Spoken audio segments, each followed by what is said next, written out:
हरियाणा में कांग्रेस की हार के बाद वो अब अपने सहयोगी दलों के निशाने पर हैं। उद्धव ठाकरे की शिवसेना ने कांग्रेस पर निशाना साधा है। संजय राउत ने कहा है कि कांग्रेस को लगता था कि वो अपनी ताकत के दम पर जीत जाएंगे। मैं ये मानता हूं कि भारतीय जनता पार्टी ने जो चुनाव लड़ा है वो बहुत ही बेहतरीन तरीके से लड़ा है। हारी हुई बाजी बीजेपी ने जीत ली, ये मान्य करना पड़ेगा। और कांग्रेस तो जीत रही थी। ऐसी कोई व्यक्ति नहीं मुझे मिली देश में कि जो बोल रही थी, या पत्रकार हो या सर्वे की तो बात नहीं करूंगा, कि बीजेपी आ रही है। लेकिन बीजेपी आ गई।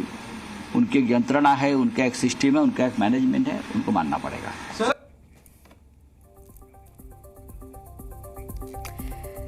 तो हरियाणा में कांग्रेस की हार को समझिए। हम आपको हरियाणा विधानसभा की 5 सीटों के बारे में बता रहे हैं, लेकिन उसके पहले आपको हम ये भी दिखा रहे हैं कि हरियाणा में किसे कितने वोट मिले। तो अगर वोट परसेंटेज पर आप नजर डालेंगे तो बीजेपी को आप देखिए 39.94% वोट मिला, आपको 1.79% और कांग्रेस के खाते में 39.09%। तो बीजेपी और कांग्रेस में वोट परसेंटेज के आधार पर 0.85% का अंतर यहां पर देखने को मिल रहा है। अब इस हार के जो मायने हैं कांग्रेस के लिए, लगातार उस पर अब चर्चा हो रही है। और बीजेपी ने किस तरह से हरियाणा में हारी हुई बाजी को जीता है, इसको लेकर भी लगातार पार्टी में मंथन हो रहा है और इस पर अब सियासी हलचल तेज हो गई है।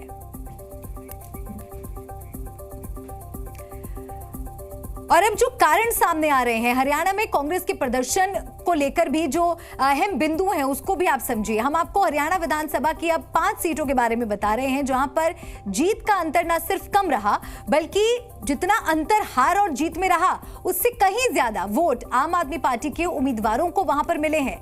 तो ये तमाम सीटें हैं जिनको लेकर जो आंकड़े हैं वो आपको हम दिखा रहे हैं कि किस तरह से, देखिए आसंद सीट की बात अगर करें, ऊंचाना कला की अगर बात करें तो हार का अंतर केवल 32 है और आम आदमी पार्टी को जो वोट मिले हैं वो 2495 के करीब है। ये तो तमाम वो 5 सीटें हैं जिनको लेकर इस तरह का विश्लेषण किया जा रहा है। हार का अंतर और आम आदमी पार्टी को कितने वोट मिले वो आंकड़े आपके सामने।